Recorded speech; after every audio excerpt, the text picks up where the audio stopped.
Hello అండి, welcome to my channel veena Pulluru vlogs.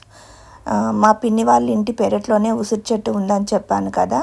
అందుకే ఉదయం లేచి దీపం పెట్టుకుందామని ఉదయం 5 గంటలకు నిద్ర లేచాను. లేచి పెరట్లోకి వచ్చాను. చాలా చీకటిగా ఉందండి. అక్కడ లైట్ ఫెయిల్ అయిందట, అందుకే లైట్ కూడా లేదు. మా పిన్ని సెల్లులో నా సెల్లులో లైట్స్ వేసుకొని ఇద్దరం వచ్చాము. వచ్చి అక్కడంతా శుభ్రం చేసుకున్నాను. శుభ్రం చేసుకొని మొత్తం కడిగేసి స్నానం చేసి వచ్చాను. వచ్చిన తర్వాత ఇక్కడ ముగ్గులు వేసుకున్నాను. వేసుకొని దీపారాధన చేసుకుంటున్నాను. ఉదయమే లేచి మనము దీపారాధన చేసుకుంటే చాలా మనసుకి చాలా ప్రశాంతంగా అనిపిస్తుంది కదా. నాకైతే ఉదయం లేచి పనులు చేసుకుంటే చాలా మనసుకు ప్రశాంతంగా అనిపిస్తుంది. ఇక్కడ మనం ఎక్కడో వెళ్ళి ఉసిరి చెట్టు కింద దీపారాధన చేసేసి వస్తాము. మనకు ఇక్కడే అవైలబుల్ ఉంది కాబట్టి వచ్చిన అవకాశాన్ని సద్వినియోగపరచుకోవాలన్నది నా ఉద్దేశం అన్నమాట. కార్తీక మాసంలో చుక్కలున్నప్పుడు దీపారాధన చేస్తే కార్తీక దామోదరునికి ముడుతుందట. ఇది పెద్దవాళ్ళు చెప్తారు కదా. దీపారాధన చేసుకుని స్వామికి కిస్మిస్ నైవేద్యంగా సమర్పించాను. ఈరోజు ఇంట్లో పళ్ళు కూడా ఏవి అవైలబుల్ లేవన్నమాట. అందుకే స్వామికి కిస్మిస్ నైవేద్యంగా పెట్టాను. ఆ తర్వాత విష్ణు అష్టోత్తరాలు చదువుకుంటూ స్వామికి పూజ చేసుకున్నాను.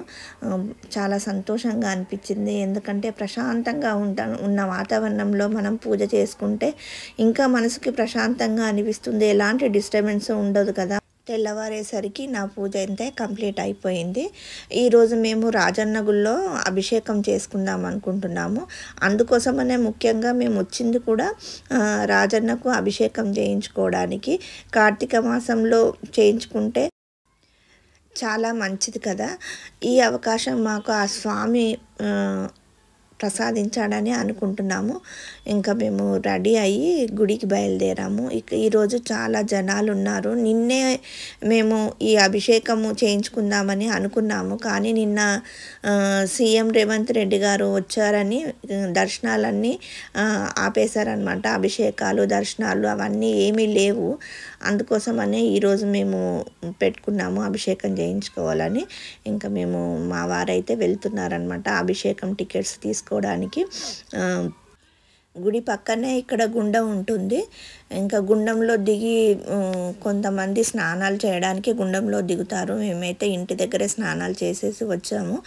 అందుకనేసి డైరెక్ట్గా మేము టికెట్ కౌంటర్ దగ్గరికి వెళ్తున్నాము. ఇక్కడే అమ్మవారి చీరలు అవన్నీ కూడా అమ్ముతున్నారనమాట. అంటే వేలం వేస్తారు కదా, అలా వేసి అమ్ముతున్నారనమాట. ఇంకా కౌంటర్ దగ్గరికి వెళ్ళేసి టికెట్ కోసం అయితే నిల్చున్నారు. అభిషేకం టికెట్ ఇక్కడ 1000 రూపీస్ అండి. మనకు తీసుకుంటే మనకు 2 లడ్డూలు కూడా ఫ్రీగా ఇస్తారు. ఆ టికెట్ తీసుకున్న వాళ్ళకైతే మనకి డైరెక్ట్గా దర్శనం ఉంటుంది. లోపలికి తీసుకెళ్ళి మనకి అభిషేకం చేయిస్తారు. ఇక్కడే గుళ్ళోకి లోపలికి వెళ్తే మహిషాసురమర్దిని అమ్మవారి టెంపుల్ ఉంటుంది. ఇక్కడ వచ్చిన జంటలను అందరినీ కూర్చోబెట్టి గోత్రనామాలతో ఫస్ట్ రుద్రం చదువుతారు. చదివిన తర్వాత పూజ అంతా కంప్లీట్ అయిన తర్వాత మనకి రాజన్న గుళ్ళోకి పంపిస్తారు. ఇంకా మాకు పూజ కంప్లీట్ అయిన తర్వాత మేము ఇక్కడ అమ్మవారి దగ్గరికి వచ్చి కొబ్బరికాయ కొట్టేసి అమ్మవారి దర్శనం చేసుకున్న తర్వాత మేము రాజన్న దగ్గరికి అయితే బయలుదేరాము. ఆ లైన్ మనకి సపరేట్ ఉంటుందండి. మామూలుగా దర్శనానికి వెళ్ళే లైన్ కంప్లీట్గా వేరే ఉంటుంది. ఇక్కడ లైన్ వేరే ఉంటుందన్నమాట. ఆ లైన్లోకి మనకు పంపిస్తారు. టికెట్ చూపిస్తే మనకు లోపలికి పంపించిన తర్వాత మనకి ఒక్కొక్క ముగ్గురు జంటల్ని లింగం దగ్గరికి తీసుకెళ్ళి మనకి అభిషేకం చేపిస్తారు. అభిషేకం అయిపోయిన తర్వాత బయటకు వచ్చి అక్కడ ఉన్న మిగతా చిన్న గుళ్ళు ఉన్నాయి కదా, బాలా త్రిపుర సుందరి అమ్మవారు, దక్షిణామూర్తి స్వామి, ఇంకా వల్లి సమేత సుబ్రహ్మణ్య స్వామి, ఇవన్నీ ఉన్నాయి గుళ్ళు. అవన్నిటిని దర్శనం చేసుకొని కొద్దిసేపు గుళ్ళో అయితే కూర్చున్నాము.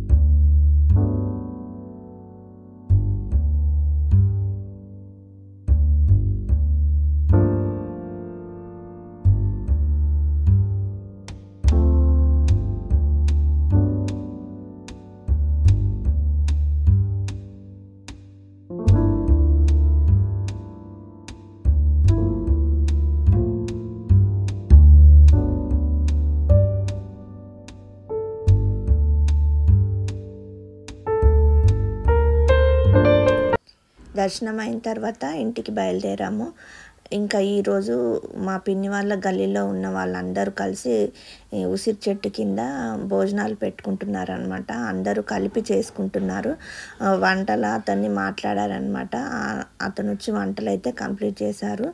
అందరూ వచ్చి భోజనాలు చేసిన తర్వాత ఇంకా మేము మా ఆడపడుచు వాళ్ళ ఇంటికి అయితే వెళ్ళాము. అక్కడ షాప్లో తను కూర్చుందనమాట. వెళ్ళి మాట్లాడుతున్నాను.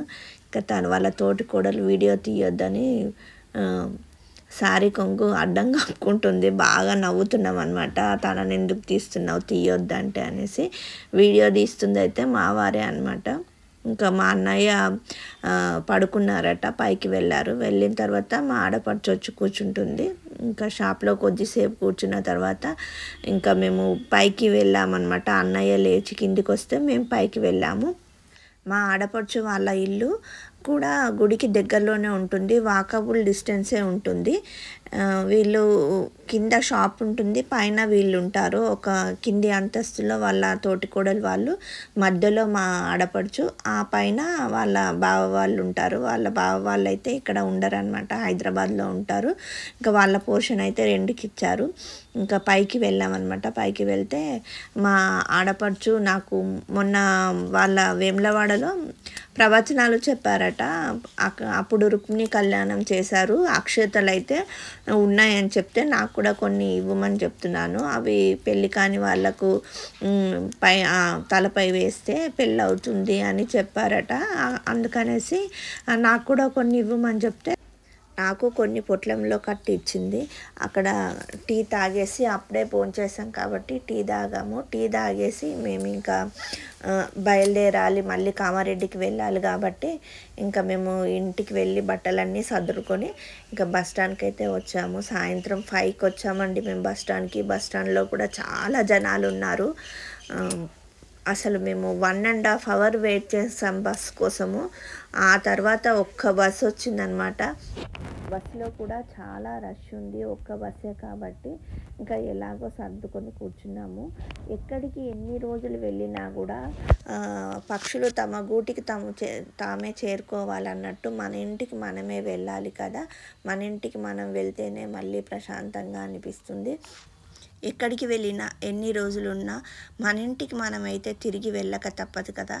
అలాగే మంచి జ్ఞాపకాలతో, మంచి స్మృతులతో, బంధువులతో ఆనందంగా గడిపి మా ఇంటికి మేము తిరిగి ప్రయాణమయ్యాము. మాకెంతో నచ్చిన మా ప్రయాణము మీకు నచ్చితే గనక తప్పకుండా లైక్ చేసి షేర్ చేయడం అయితే మర్చిపోకండి. మళ్ళీ మంచి వీడియోతో మిమ్మల్ని కలుస్తాను.